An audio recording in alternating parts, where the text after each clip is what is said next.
Mi nombre es Daniel Arra, soy director en Mercado Libre para las marcas de Mercado Libre y Mercado Pago en medios en Latam, y fui jurado de Cannes para la categoría de medios. Sí, fue mi primera vez en Cannes en todo, como jurado, también como participante, y la experiencia primero fue abrumadora y que terminé exhausto. Fueron 3 días de estar en el jurado, participando 12 horas el primer día, 13 horas el segundo día y 16 el último día. Pero también fue una experiencia muy divertida. El jurado fue increíble. Tuvimos representación de 10 partes diferentes del mundo, muchísimas lenguas habladas, y se habló mucho también en el panel de que la palabra fue, o el idioma fue un broken English, que es la especie de cómo nos intentamos comunicar en inglés de la manera más pluralista posible. Y creo que eso también se vio reflejado en la cantidad de trabajos que después terminaron siendo shortlisteados o llevando a metal, porque fue muy fácil después para otras personas que se sentían muy identificados de contar un poco más del trabajo, que a veces si tuvieses un jurado pura y exclusivamente de alguna nacionalidad o algunas o si fuera de un idioma solo, se hacía muy difícil de entender. En la categoría de medios se inscribieron más de 2000 trabajos. En el shortlist llegaron 279 y después de los metales fueron 66 que llegaron a los metales finales. No, fue una lista gigante de números y de entradas.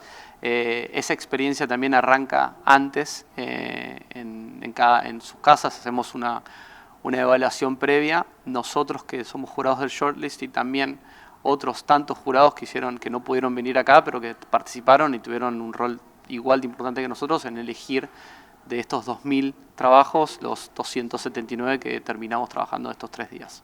De las tendencias, lo que más rescaté fue cómo se lleva la creatividad a lo que es la parte de negocio, ¿no?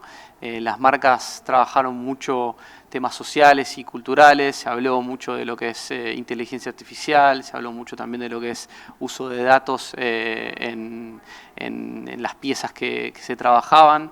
Se habló mucho también de diversidad, fue un hot topic también. Y por último también se habló del mundo de lo que es el vivo, ¿no? Y cómo el vivo puede empezar a volver a jugar un rol fundamental en lo que hacemos en el mundo de medios.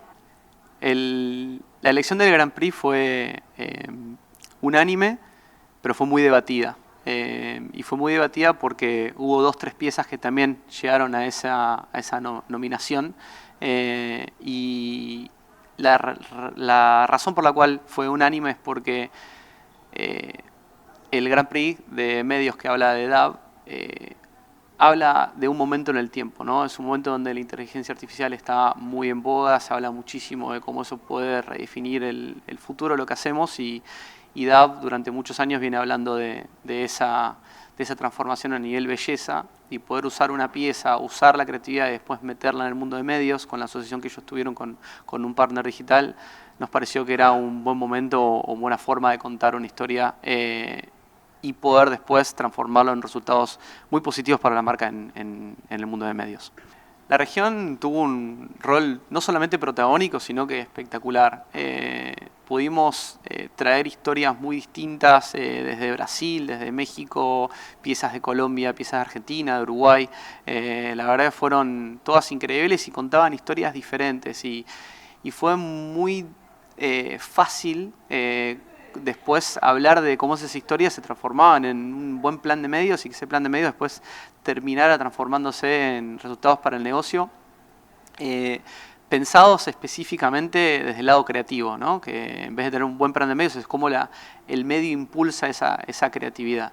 Y siento que específicamente este año fue una ventana hacia el futuro de lo que pueda representar la creatividad en el mundo de medios para lo que es la América Latina, para todo el mundo. La tendencia que veo del mundo latinoamericano es cómo se toman ideas creativas que son bastante simples, pero se reversionan para que tengan un resultado muy positivo en medios. No solamente una gran idea que necesita un budget gigantesco de creatividad atrás, sino una idea bastante simple, pero con un hack que se le puede dar del mundo de medios. El latinoamericano es muy bueno encontrando esa beta, ese lugar, ese espacio para poder contar la historia distinta e impulsionarlo. Muchísimos de los casos que llevaron a tener un metal o ser shortlisteados tuvieron esa tendencia, ¿no? De cómo se habla del mundo de medios de un lado más menos tradicional y más hackeable. Primero, ganar un Grand Prix, que es un orgullo gigante. Esto es nuestro segundo año que ganamos un Grand Prix y nuestro segundo año consecutivo que ganamos un Grand Prix, porque también fue el año pasado. El año pasado fue en la categoría de medios y este año fue en otra categoría que es la de Gaming and Entertainment, que nos pareció, primero, un orgullo, ¿no? Un orgullo para la región, un orgullo para lo que es la marca, para Mercado Libre estar participando en esto y poder ganar, nos pareció increíble. Y la pieza en sí era algo que de alguna manera muy creativa y muy lúdica pudimos contar una historia que después le terminaba dando un beneficio al usuario. Entonces eso nos pareció algo muy épico y por suerte el jurado de esa categoría también lo vio así. Nuestro vínculo con GAT es espectacular. La verdad que tenemos una relación ya de varios años de trabajo en conjunto y estamos muy metidos en nuestro ADN de cómo trabajar. Hemos co-creado equipos increíbles y nos empujan mucho a desafiarnos creativamente de una manera que no lo hemos conseguido en ningún otro momento.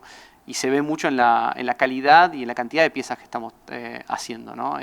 Porque estamos ingresando territorios creativos muy diferentes en muchas categorías y muchas formas distintas de contar una historia tan simple como democratizar el comercio y las finanzas y tan difícil como eso en lo que es América Latina, ¿no?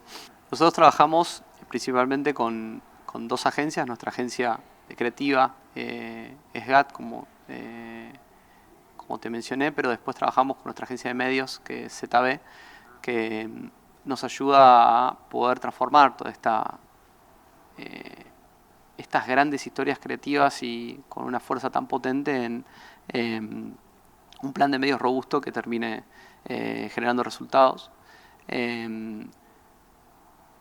Siempre fuimos de la filosofía de hacer casi todo lo que podamos in-house, pero cada vez más estamos viendo que tener un partnership con agencias como lo es GAT y como lo es ZB nos da una mirada muy diferente y mucho más pluralista de cómo hacer las cosas. Y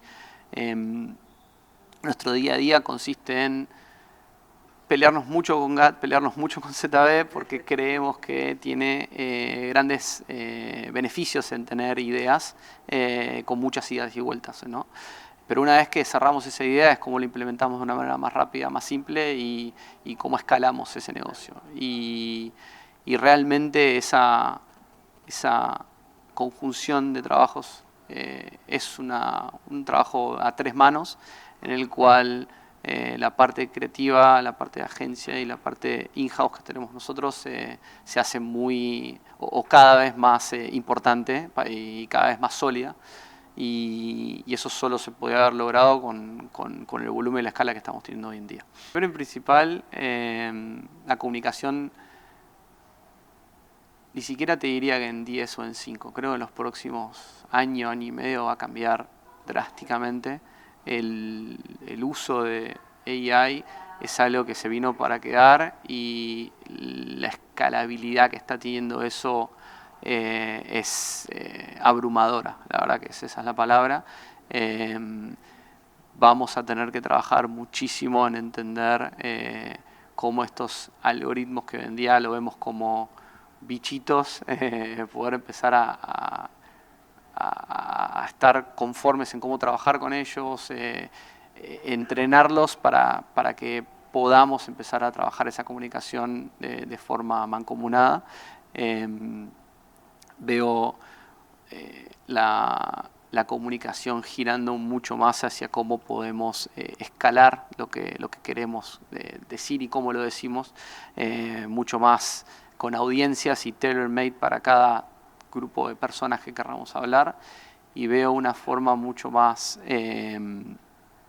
desafiante, ¿no? De cómo hacemos para que esa comunicación sea relevante y que para la persona que esté mirándolo, y cómo hacemos que esa comunicación relevante también sea efectiva.